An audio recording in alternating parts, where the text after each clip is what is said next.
Muchas gracias por compartir nuevamente un encuentro con nosotros. Hoy queremos empezar nuestra actividad rindiendo un pequeño homenaje a Yom HaShoah Be'Akbura. Y quisiera leerles por qué conmemoramos hoy Yom HaShoah, el Día Internacional de las Víctimas del Holocausto. Fue declarado por las Naciones Unidas en 2005 en una resolución que advierte: el Holocausto será siempre una advertencia para todo el mundo de los peligros del odio, el fanatismo y el racismo y los prejuicios. El 27 de enero de 1945, las tropas soviéticas ingresaron al campo de concentración y exterminio de Auschwitz-Birkenau, el mayor de los creados por el régimen nazi durante la Segunda Guerra Mundial, y liberaron a más de 7.000 prisioneros que, pese a no poder mantenerse en pie por la desnutrición, las enfermedades que los dejaron agónicos, lograron sobrevivir el hacinamiento, las torturas y el trabajo forzado ideado por su régimen de Adolf Hitler, quien puso en práctica con mortífero éxito su solución final. En esos campos de concentración fueron asesinados más de 6 millones de judíos en lo que se conoce como el mayor exterminio humano de la historia, la Shoah. En su memoria, el 1 de noviembre de 2005, la Asamblea General de las Naciones Unidas proclamó esa fecha como el Día Internacional de Conmemoración en memoria de las víctimas del Holocausto. El Holocausto no fue solamente producto de la brutalidad de la guerra, sino un programa genocida ideológicamente planificado y ejecutado por las autoridades alemanas. Entre 1933 y 1945, durante el régimen nazi en Alemania, el mundo vivió una etapa de destrucción y persecución sin precedentes. En ese periodo, Hitler instituyó una dictadura e hizo demandas territoriales cada vez más agresivas, amenazando con iniciar una guerra si no eran cumplidas. Austria y Checoslovaquia fueron incorporadas en 1938 y 1939 respectivamente. Y en septiembre de 1939 los nazis invadieron Polonia, dando así comienzo a la Segunda Guerra Mundial en Europa. Esa guerra es considerado el mayor conflicto que la humanidad jamás hubiera experimentado, pero más allá de las atrocidades que le fueron propias, murieron entre 50 y 70 millones de personas. Cuando una administración alemana se estableció en Polonia, los judíos y las minorías homosexuales, gitanos, presos políticos y afrodescendientes, consideradas indeseables por ser ajenas a los ideales del régimen nazi, fueron arrestados y trasladados a los campos de concentración donde se orquestó un plan de aniquilación racial. El 27 de enero del 45, cerca del fin de esa guerra, cuando las tropas aliadas cercaban cada vez más al ejército alemán, las tropas soviéticas llegaron a Auschwitz-Birkenau para liberar a los supervivientes y se encontraron las imágenes que daban cuenta del horror. En conmemoración de este acontecimiento, en noviembre de 2005, la ONU aprobó la resolución 60/7 que designa el 27 de enero como Día Internacional en conmemoración anual de la memoria de víctimas del Holocausto. Primo Levi, escritor italiano superviviente del campo de exterminio y del horror, dijo: si el mundo llegara a convencerse de que Auschwitz nunca ha existido, sería mucho más fácil edificar un segundo Auschwitz, y no hay garantías de que esta vez solo devorase judíos. Voy ahora a compartir con ustedes un pequeño videíto acerca de Yom HaShoah.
Was ist das?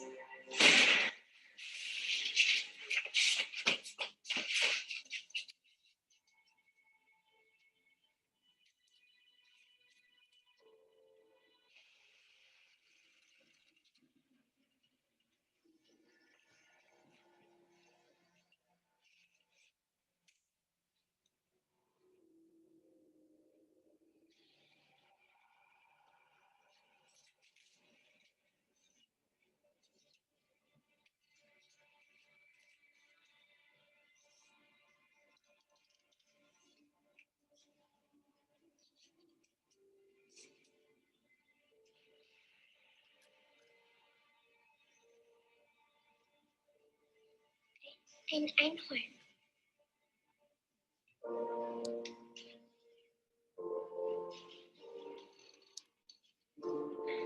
Habe noch nie eins nah gesehen.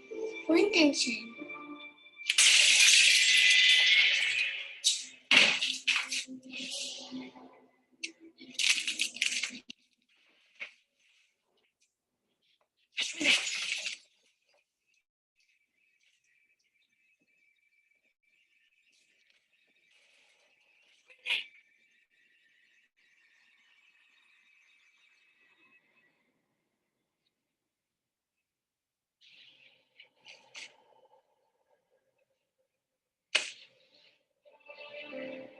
Es tut mir leid.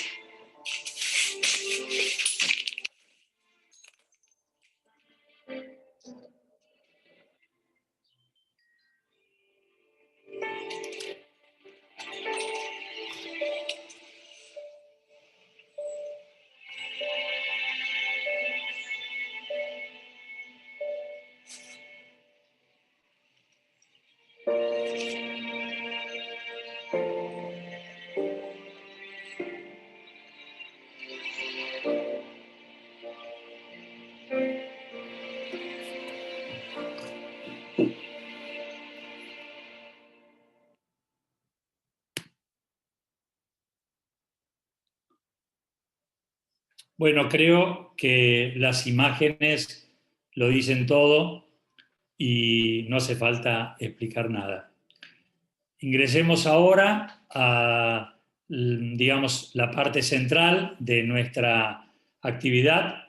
Lo tenemos con nosotros a Pablo Levinson, Feivel Lev, un economista argentino que vive en China desde el 2017, donde está haciendo su maestría en la Universidad de Geociencias de China.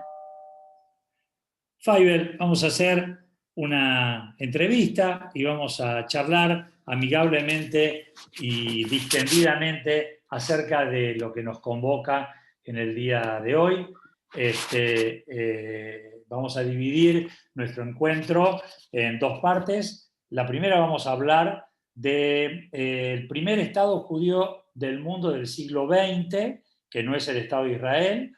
Se trata de los judíos de Birobidzhan, espero pronunciarlo bien. Y en la segunda parte hablaremos sobre los judíos de China, lo que no implica que iremos mechando también otras cosas. Feivel, muchas gracias por estar con nosotros. ¿Qué tal? Buenas tardes, buenas noches ya. Muchísimas gracias por la invitación a los amigos de Por Israel, amigos y amigas. Muchas gracias por darme este espacio para contar parte de la experiencia de mis viajes, de mi vida, de mis descubrimientos. Y también muchas gracias por rendir homenaje a las víctimas de la Shoah. Lamentablemente yo también soy descendiente, como muchísimos de nosotros que debemos estar en esta sala, de personas que fallecieron en los campos de exterminio, especialmente mis bisabuelos y mis tías que fallecieron en el campo de exterminio de Sobibor, en Polonia, muy cerca de la frontera con Ucrania. Así que es un día, vamos a decir, triste de recordación en ese sentido. Feivel, vamos a empezar un poquito con tu vida personal. Y te quiero preguntar, contanos, Feivel, ¿quién es Feivel? Bueno, vamos a ver qué tengo que decir ahí, porque varias charlas me preguntan lo mismo, entonces tengo que anotar porque después voy a ir cambiando en cada una y van a decir, pero en otra dijiste una cosa, en otra, ya creo que van a descubrir mi personalidad esquizoide, pero como no hay muchos psicoanalistas dentro de la colectividad, no me preocupo. Mira, me puedo definir como un descubridor, un viajero, un aventurero, y por consecuencia de la vida, un profesional que se devino después de haberse recibido y haber tenido esa vida formal esperada por cualquier Idi Yemame, largué todo por la ventana y me dediqué a viajar por el mundo. Y bueno, ahora estoy atrapado. Vos habías dicho que estoy en China, pero no, ahora estoy atrapado por la pandemia en Argentina. Estoy varado acá, paradójicamente. Mis cosas están en Pekín, pero bueno, todavía no se puede volver. Hace 4 años me fui a China a estudiar una maestría en economía, pero esa fue en realidad la excusa. La realidad era un poco salir de Argentina, de recorrer, de mecharme con una cultura tan diferente a la nuestra. Y Faivel, decime, ¿sabés hablar chino? Hablo un poco, sí, sí, sí, sí. Me chusmearon, me contaron de que estudias Yiddish y que Sí, sabés hablar sí. Yiddish. ¿Qué es lo que te motivó a estudiar Yiddish? Mira, es como una pregunta muy frecuente esa, ¿no? De por qué estudiar Yiddish, y yo creo que la pregunta tendría que ser al revés, ¿no? ¿Por qué no estudiamos Yiddish? O sea, siendo un judío ashkenazí, lo normal tendría que ser que hablemos en Yiddish. Sin embargo, yo creo que ahí hay cuando se habla de asimilación dentro de la comunidad, una cuestión muy fuerte dentro de la asimilación es haber perdido nuestro idioma que trajimos de Europa, ¿no? Entonces yo creo que en realidad la pregunta tendría que ser ¿por qué no estudiamos Yiddish y no por qué lo estudiamos? Creo que es una deuda pendiente de cada uno de nosotros, siendo judíos ashkenazim, de hablar en Yiddish. Y por qué no invitar también a las otras personas de otras etnias a estudiarlo, ¿no? Pero yo creo que para nosotros es en cierto punto una obligación cultural, porque esencialmente es una cultura muy, muy rica, ¿no? Que tenemos y no la podemos desperdiciar, tirar por la borda. Y otra pregunta que te quiero hacer es, ¿por qué te llaman el topo por el mundo? El topo es un apodo que tengo bueno, de antaño, de un grupo de amigos. Y bueno, por el mundo, por el hecho de viajar, ¿no? Ok. ¿Querés contarnos algo más sobre vos o querés que entremos ya en el tema de la charla? Entremos en el tema de la charla y en el medio van a aparecer muchas cosas sobre mí, así que larguemos Ok, directamente. ok, ok. Explícanos a ver qué es esto de Birobidzhan. ¿Qué es algo tan poco conocido?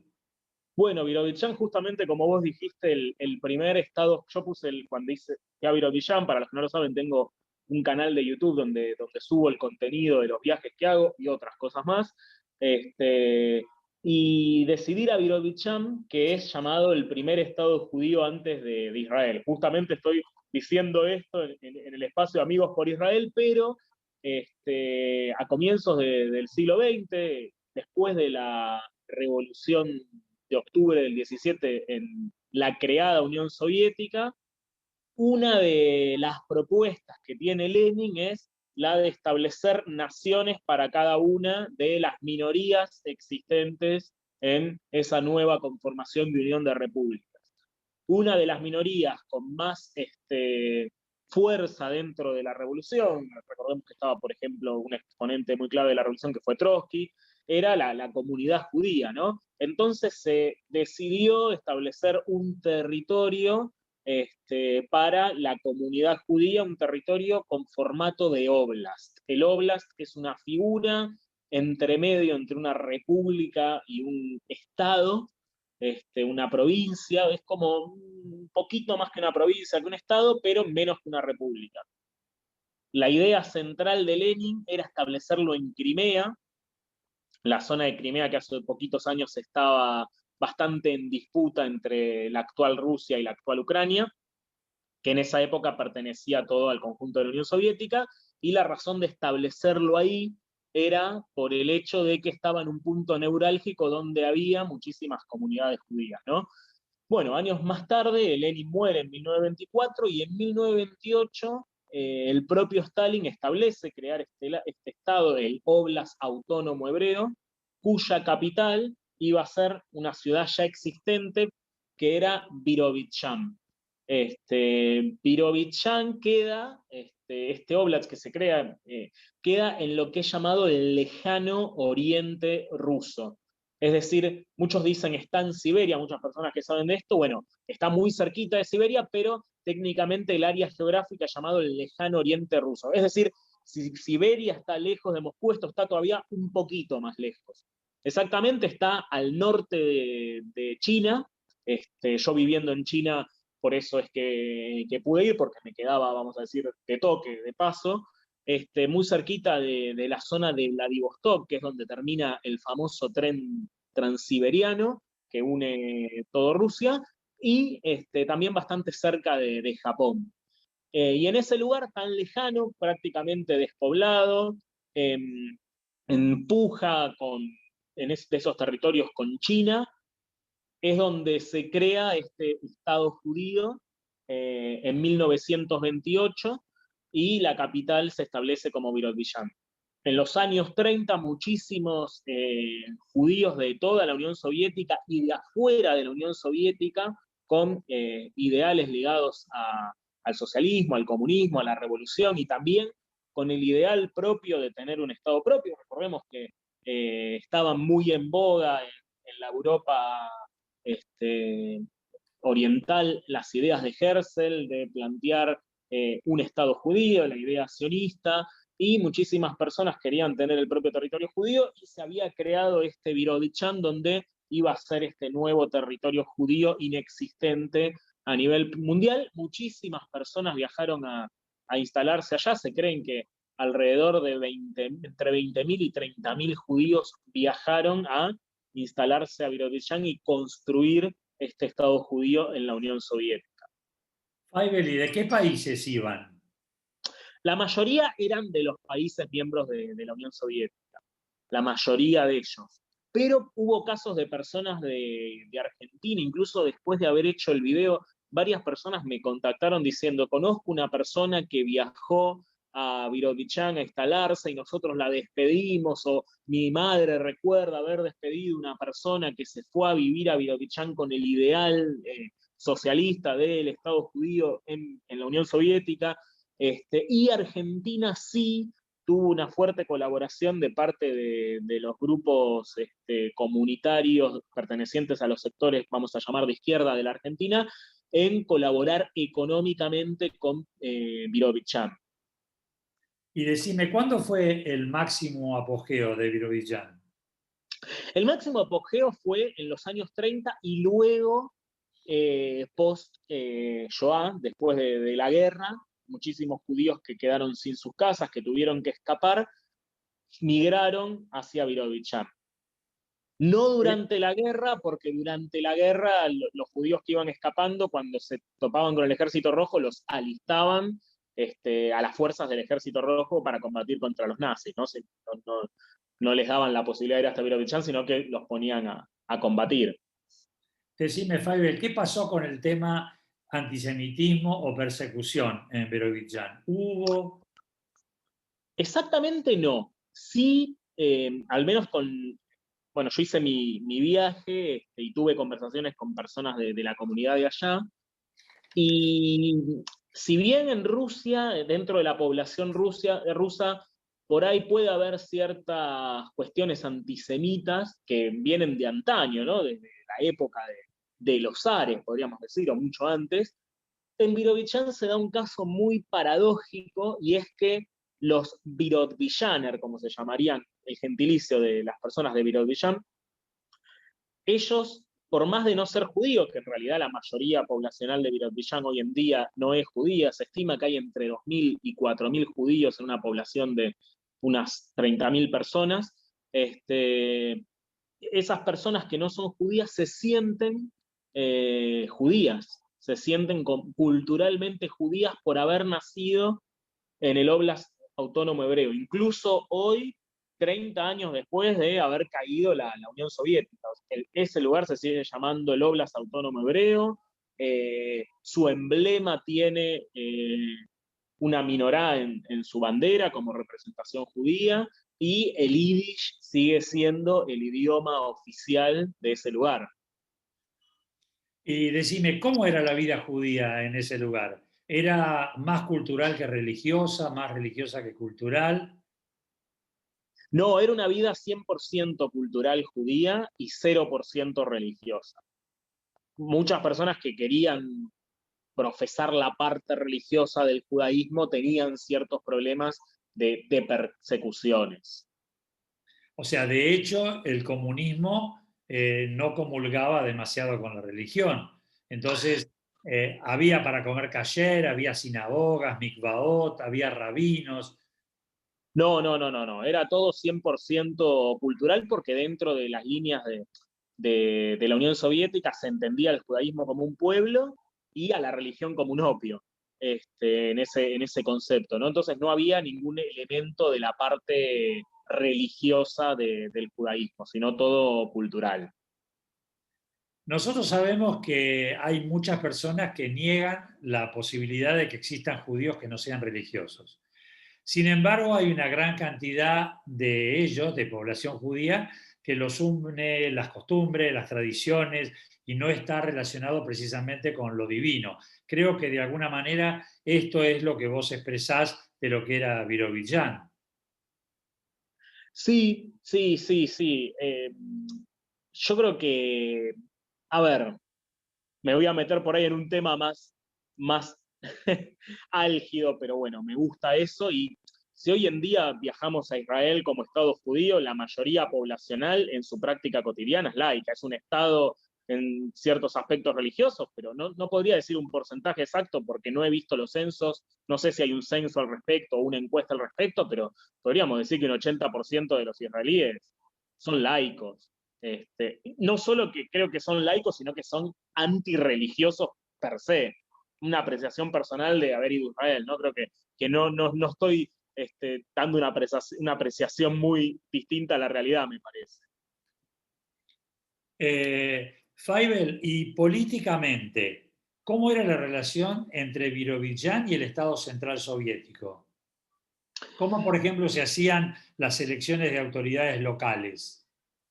No, en realidad las autoridades locales se hacían como en cualquier otro oblast, que era a través de la asamblea del Partido Comunista, o sea, el Partido Comunista regía en el propio Birobidzhan y la elección era de forma asamblearia como en el resto de la Unión Soviética. En ese sentido no cambiaba del resto de la URSS. Y una pregunta más. Hoy, ¿qué pasa con las elecciones y con los dirigentes en Birobidzhan? Hoy en día, Birobidzhan tiene el sistema de la Federación Rusa, este, y tienen elecciones, vamos a llamar, a través de la forma representativa. Incluso hoy en día, no el intendente de la ciudad de Birobidzhan, pero sí el gobernador del Oblast Autónomo Hebreo es judío, pero se elige a través del voto, ¿no? Del voto popular, vamos a decir. Y decime una cosa, ¿la mayoría de la gente que vive hoy en Birobidzhan es judía o hay de todo? ¿Y No, en no, qué idioma se comunican? ¿En ruso no. o en yiddish? La mayoría de las personas son rusas, en su gran mayoría son cristianos ortodoxos rusos. Hay parte musulmana también, musulmanes rusos, y los judíos son menos del 10% de la población. Decime, Feivel, ¿cómo evaluás vos el proyecto que hizo la Unión Soviética de darle un lugar para establecerse una cantidad de judíos en el mundo? ¿Como una realidad o como un fracaso? Yo creo que en el momento fue una realidad y después se tornó en un fracaso. El porqué del fracaso, bueno, ahí lo tiene que ver el asunto un historiador, un sociólogo, o sea, no me atrevo a arriesgar el porqué del fracaso, pero creo que al principio sí fue una realidad y fue un éxito, y bueno, después terminó fracasando, ¿no? Claro. Y digamos, si hoy te subís en Moscú al Transiberiano, creo que son como 5 horas de viaje para llegar y llegás a Birobidzhan. ¿Con qué te encontrás? 5 días de viaje. 5 días de viaje, perdón, yo dije 5 días, 5 horas. sí, sí, sí. El Transiberiano entero desde Moscú a Vladivostok son 7 días, de Moscú a Birobidzhan son 5. Mira, te encontrás con un pueblo agrario, con 30 grados bajo cero, en invierno, que es cuando fui yo, porque la mayoría de la gente me decía de ir en verano, pero yo dije, si la hacemos bien y vamos en invierno con los 30 grados bajo cero. Y es un pueblo agrícola que, a pesar de la adversidad climática, se dedica en líneas generales a la base de acumulación económica del pueblo es la agricultura y la ganadería, y algunas pequeñas industrias, tienen unas azucareras y algunas fábricas así pequeñas, y esa es la base de un pueblo como podríamos encontrar acá. Lamentablemente no conozco, pero me imagino que debe ser el mismo estilo, las colonias judías del interior del país, ¿no? Faivel, yo voy a compartir pantalla nuevamente y voy a pasar algunas imágenes que recogí de internet sobre Virovillán. Si vos sos tan amable, les podrías explicar a nuestra audiencia qué es cada una de las cosas. ¿Puede ser? Dale, cómo no, vamos a ver con qué nos encontramos.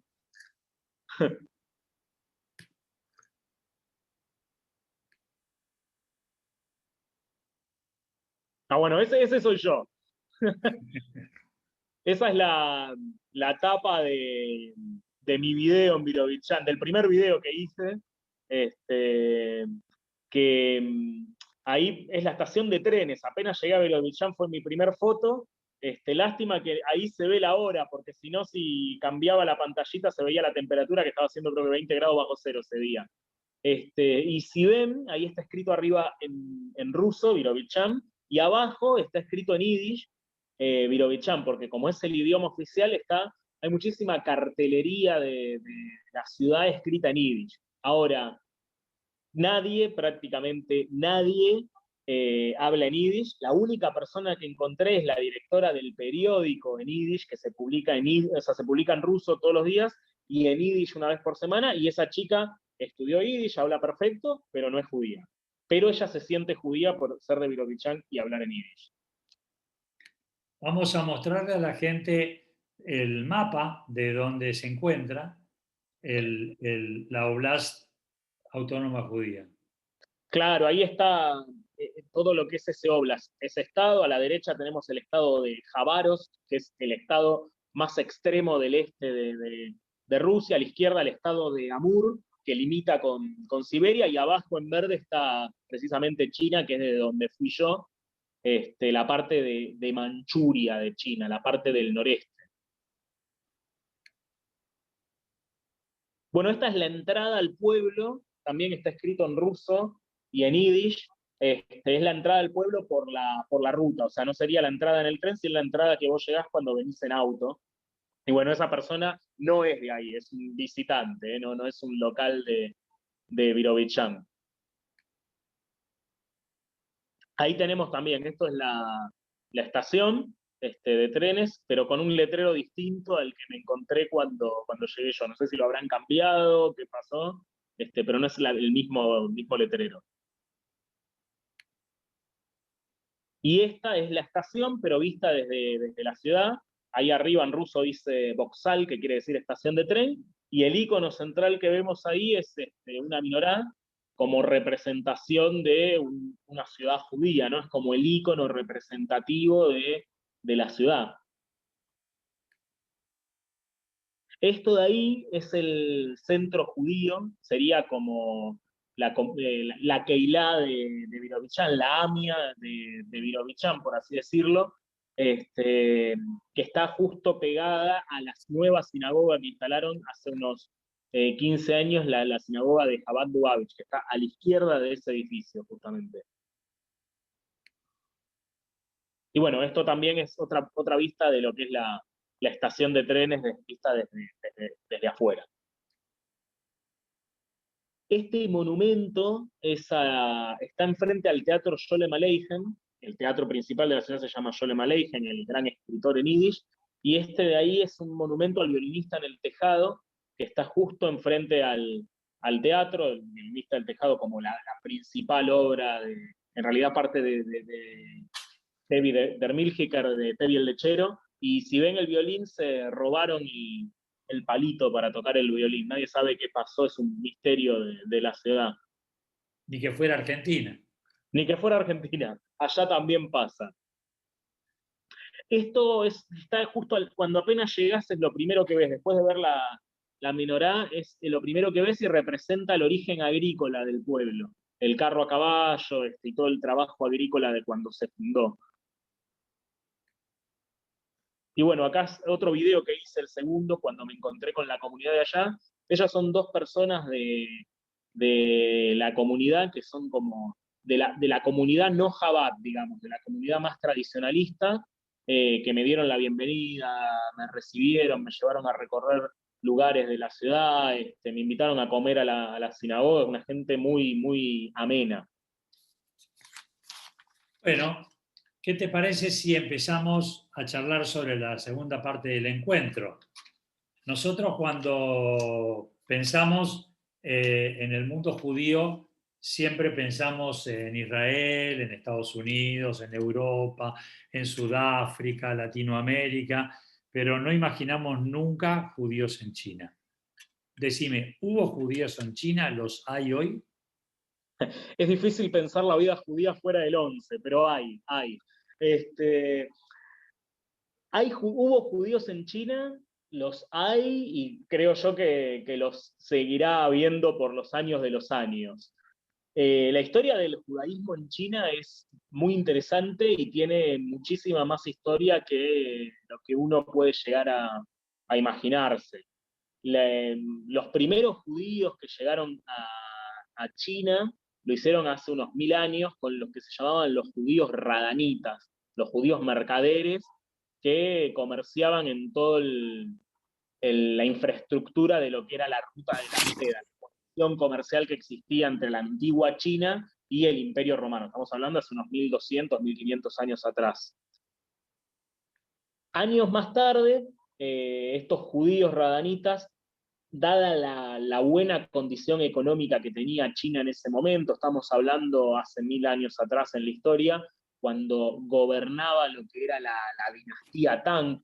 China tenía su sistema de gobierno imperial, y la dinastía imperial que gobernaba en ese momento eran los Tang, y es la dinastía que mayor auge económico le dio a China en toda su historia. Y ahí los judíos radanitas decidieron asentarse en China. Primero lo hicieron en la antigua ciudad de Chang'an, que hoy en día es Xi'an, una ciudad muy, muy conocida en China, y después se mudaron a la nueva capital, cambió la dinastía, vino la dinastía Song del Norte y se instalaron en la ciudad de Kaifeng. Y ahí se instalaron por más de 800, 900 años en esa ciudad la comunidad judía. Esos judíos estaban bastante distanciados de lo que eran los judíos mizrahim, de lo que eran los judíos de Europa del Este, de lo que eran los judíos de Sefarad, pero siguieron manteniendo las costumbres judías por los siglos de los siglos, pero poco se conocía de ellos hasta que en el siglo XVII, exactamente en 1605, un jesuita italiano llamado Matteo Ricci viajó a China para convencer al emperador de imponer el catolicismo como la religión del imperio chino. No lo logró, obviamente, pero tuvo bastante llegada a las cortes imperiales y tuvo bastante contacto con muchísimos chinos, aprendió perfectamente el idioma, y en un momento en Beijing se cruza con una persona originaria de Kaifeng, que Matteo Ricci lo había asumido como musulmán por el hecho de no comer cerdo, pero él se declara como judío. La persona esta se llamaba Ai, Tian. Ai es el apellido, Tian el nombre, y Ai es uno de los 8 apellidos que el emperador chino le asignó a los judíos, y esta persona le contó toda la historia de los judíos de Caifén, que después Matteo Ricci narró en sus crónicas, y es como el primer documento escrito para Occidente con respecto a la existencia de los judíos de China. Los judíos se llamaban en China Tiao Xiaoqing, que quiere decir la religión que le quita el tendón a la vaca.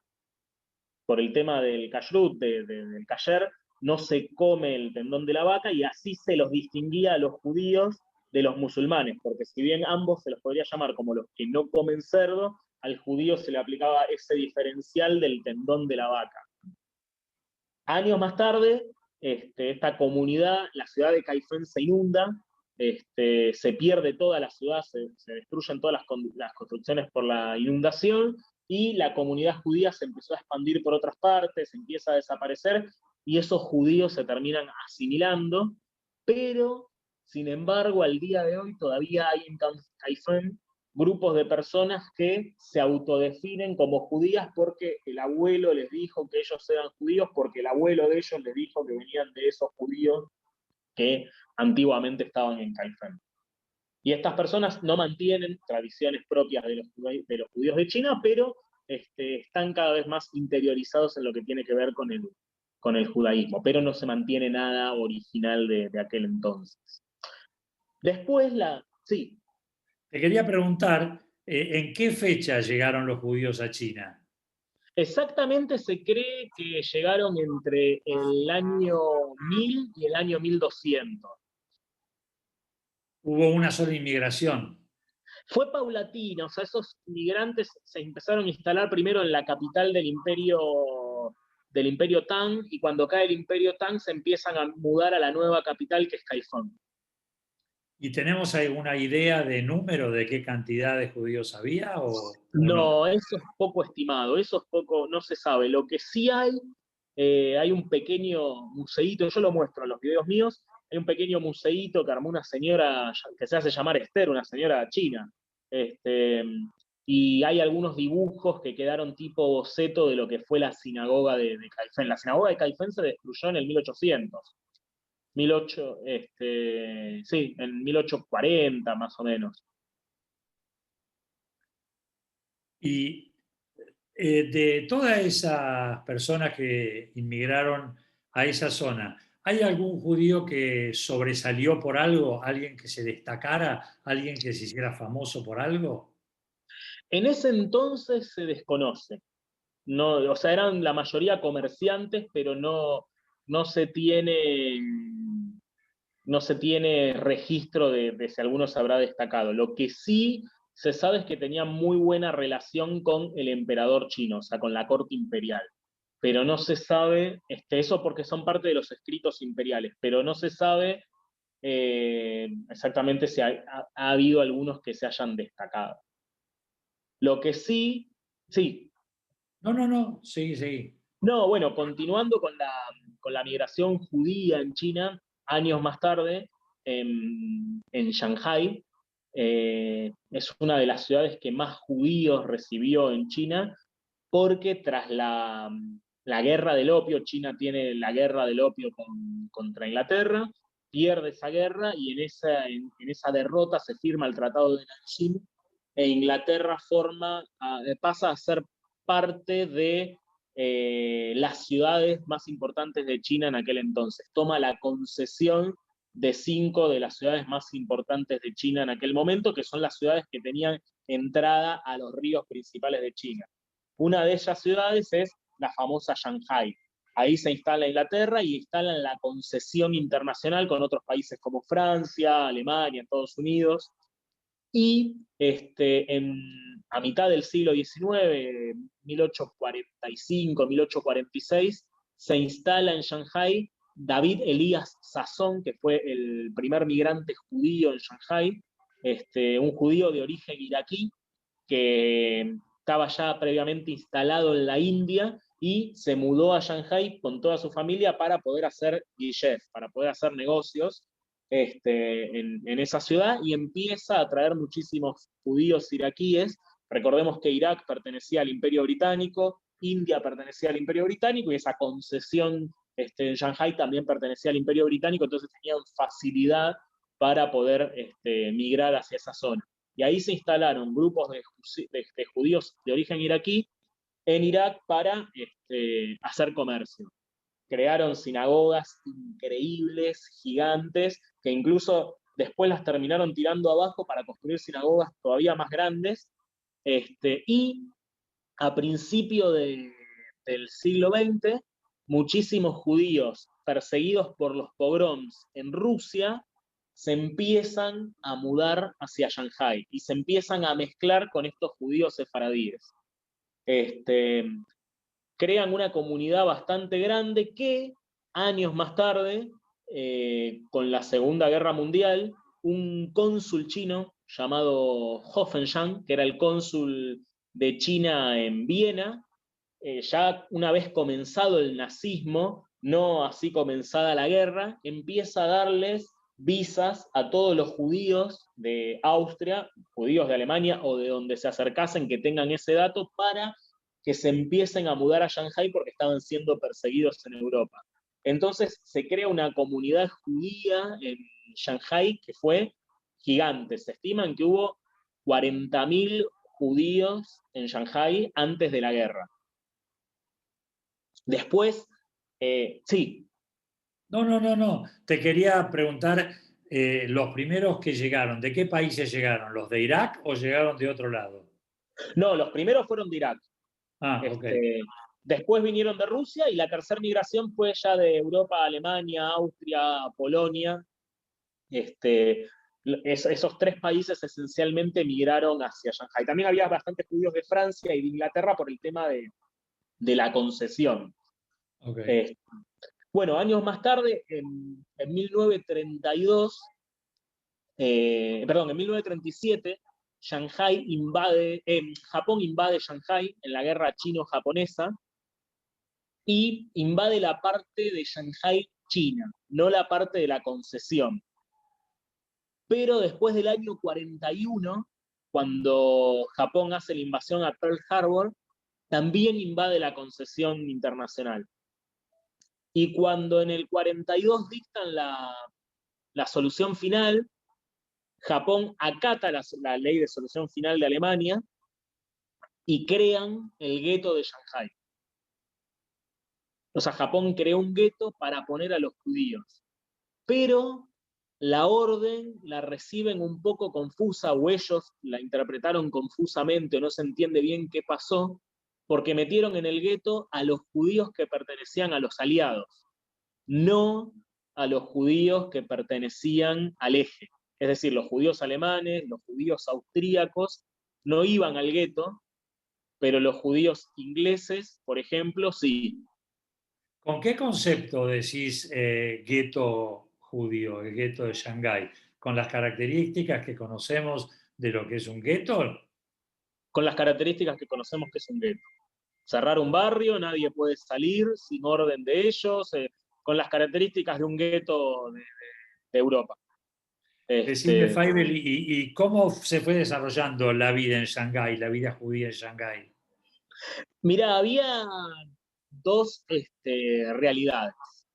Una era la de los judíos iraquíes, o los descendientes de esos judíos iraquíes, que era una vida muy adinerada, y otra era la vida de los judíos que venían de los pogroms perseguidos de Rusia, que tenían una vida un poco más, vamos a decir, pobre, ¿no? Pero que en definitiva, al integrarse con las comunidades iraquíes, terminaban ascendiendo socialmente. Pero bueno, tenían un buen pasar en líneas generales los judíos de Shanghái. Decime, ¿hubo matrimonios mixtos entre los judíos y los chinos? Mira, justamente hace 3 semanas entrevisté a una persona de 95 años que está en Estados Unidos, que nació en China un judío que nació en China y que vivió hasta los 25, 26 años en Shanghái. Y pasó todo esto que estoy contando allá. Ya lo van a ver en el canal el video, tengo que ponerme a editarlo, y lo hice en inglés, así que tengo que ponerme a traducirlo. Y le hice justamente esta pregunta y me contaba que con los chinos no, pero cuando fue la primera parte de la invasión japonesa, hubo algunas personas de la comunidad que se fueron con japonesas. Como que él recuerda eso de que se hablaba de que algunos judíos se terminaron yendo con algunas japonesas. Pero bueno, era algo bastante mal visto en esa época, ¿no? Feivel, de esos 40.000 judíos después del 45, ¿se quedaron en China o se fueron? Bueno, cuando se crea el Estado de Israel, muchos de ellos empiezan a migrar a Israel en el 48, y en el 49 fue la revolución maoísta en China, y a consecuencia bastantes de ellos también empezaron a migrar. Pero luego, en los años 60, o sea, hasta los años 60 hubo una comunidad judía cada vez menor, pero en los años 60, cuando fue la revolución cultural y también había como esa lógica antirreligiosa, todos los judíos de Shanghái migraron hacia, o la gran mayoría, al menos que se conoce, migraron hacia otros países, principalmente a Israel, ¿no? Pero bueno, hubo casos a Estados Unidos, hubo gente que vino acá a la Argentina también. Y bueno, y tenemos después el tercer caso, para mí, el más interesante de todos, de una ciudad judía en China, que es el caso de Harbin, al norte de China, al noreste, en la Manchuria de China, muy cerca de Birobidzhan, en Rusia, que fue una ciudad, eh, entre comillas, nueva para lo que es China. O sea, en China las ciudades tienen miles de años. Bueno, esta ciudad fue creada en 1898 por los rusos. Una ciudad en China creada por los rusos para construir el ferrocarril transmanchuriano. Los rusos querían construir un tren que una Moscú con Beijing. Los chinos aceptaron esa propuesta, y los rusos hacían la construcción siempre y cuando China le ceda la administración conjunta de las ciudades. Entonces era como una especie de empezar a ganar territorio en China para los rusos. Y crean una ciudad llamada Harbin, que estaba localizada en China, pero que tenía un control mixto con Rusia. Y en ese Harbin era la central de mantenimiento del ferrocarril, era como la ciudad principal del ferrocarril transmanchuriano, que era una conexión del ferrocarril transiberiano. Y ahí, en esa ciudad, empiezan a hacer convocatorias de rusos para que vayan a construir las vías férreas y dedicarse al mantenimiento del ferrocarril, y el zar ruso empieza a hacer un poco la vista gorda con respecto a los judíos, en el sentido de que no los castigaba con los pogroms como lo hacía en la Rusia en general. Los judíos que iban a vivir a Harbin, como era ya territorio chino, no tenían ese tipo de persecuciones. Entonces empezó a correr la bola de que había una ciudad con características rusas. O sea, si uno va a Harbin, las construcciones que hay son rusas. O sea, uno parece que está en Rusia, salvo por la gente que está caminando al lado de uno y los carteles que están en chino, ¿no? Pero todas las construcciones son rusas. Y empezaron a migrar muchísimos judíos a Harbin. Luego de la Revolución Comunista del 17, los judíos más adinerados de la Unión Soviética se escaparon con sus capitales para Harbin para no ser expropiados por la Revolución Socialista, y se instalan en Harbin, llevando una comunidad bastante adinerada, ¿no? En una comunidad de muchísimos profesionales, muchísimos empresarios que instalaron sus empresas en esa ciudad. Se dice que llegaron a haber unos 18.000 judíos alrededor de los años 30 en Harbin, en Rusia. Y esa comunidad, al igual que lo que terminó pasando con Shanghái después de la creación del Estado de Israel, la revolución del 49, migraron hacia afuera, y la última familia vivió en Harbin hasta el año 63, y me llegó hace muy poco la historia de una señora que dicen que fue la última judía de Harbin, que vivió lo que fue la antigua sinagoga, en un salón de la antigua sinagoga hasta el año 85. Y bueno, ahí desapareció la comunidad judía de Harbin. Quedaron los edificios, hice un video mostrándolo, está el cementerio, el abuelo de Olmert, el que fue el primer ministro de Israel, hace unos 15 años aproximadamente, era de Harpin y está enterrado allá, que tiene su tumba en el cementerio judío de Harpin. Decime, Faivel, hoy soy judío, viajo a China, ¿qué me encuentro como comunidad judía? Y lo más probable es que te vas a encontrar conmigo. Pero depende de las ciudades. Shanghai, paradójicamente, es la ciudad con más judíos de China.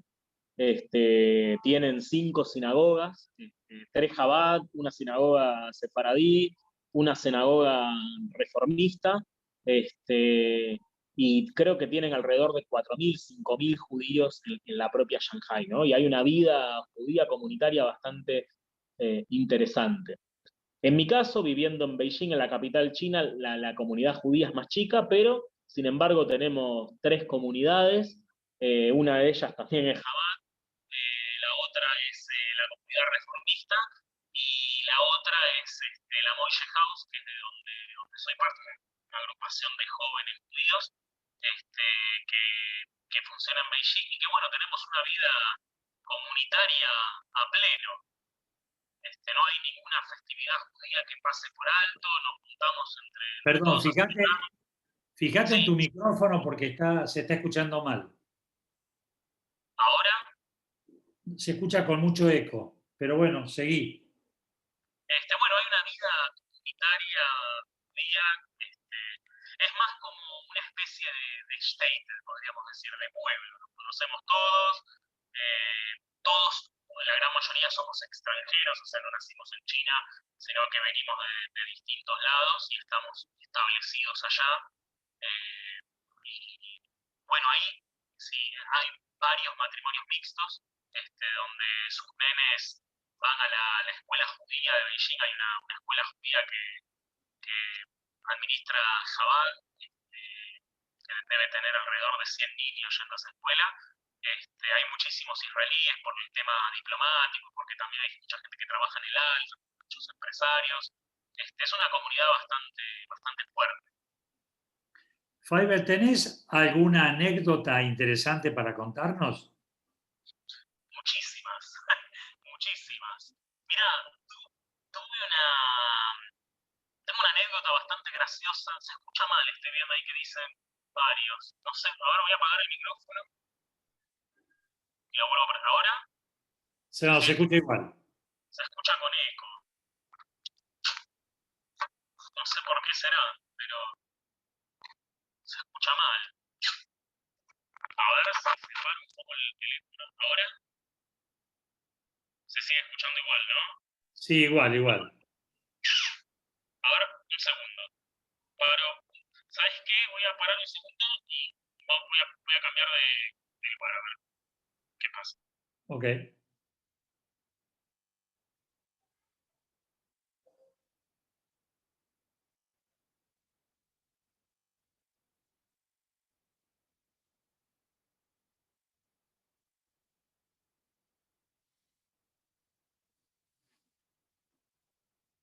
Ya terminó.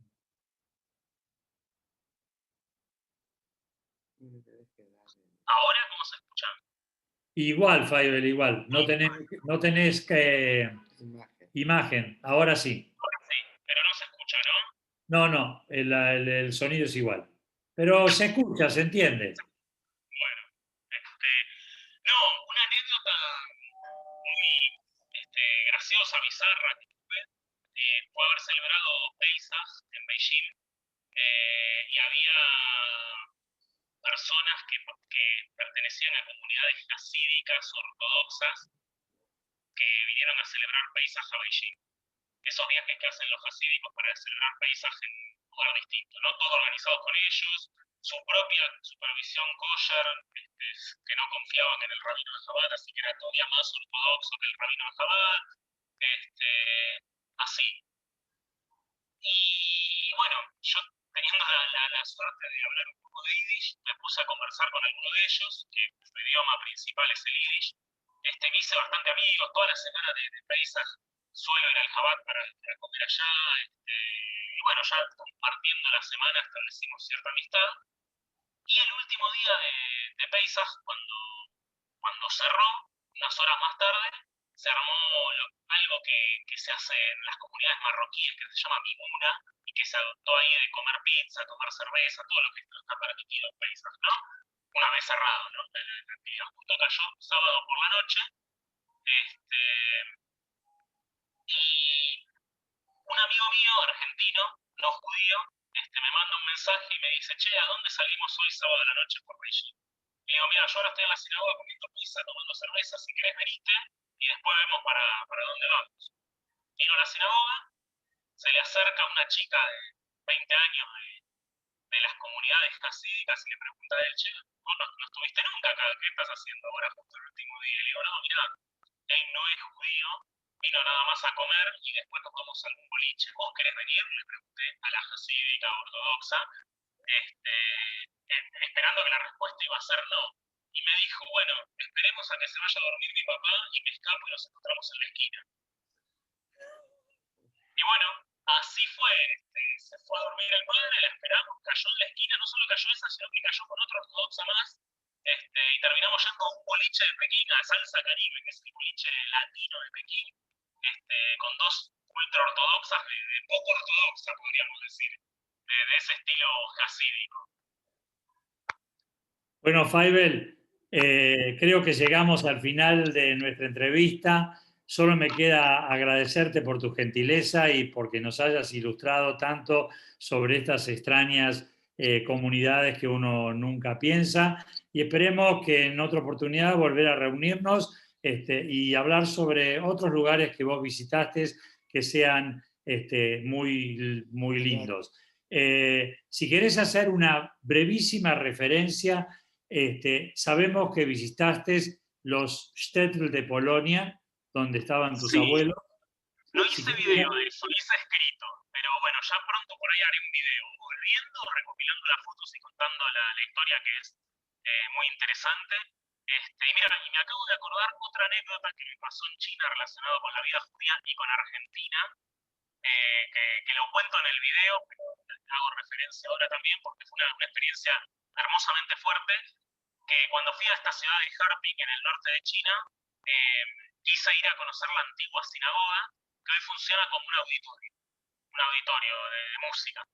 Y la única manera para poder ingresar a ese lugar era sacando una entrada para un concierto. No me dejaban pagar, entrar a verlo y no tener que estar en el concierto. Tenía que sacar entrada para un concierto. Averigüé cuando había concierto, me dijeron, yo fui un día, me dijeron, mañana a la noche hay concierto. Bueno, saqué un ticket, me fui al otro día a la noche al concierto, música clásica, ni sabía lo que iban a tocar.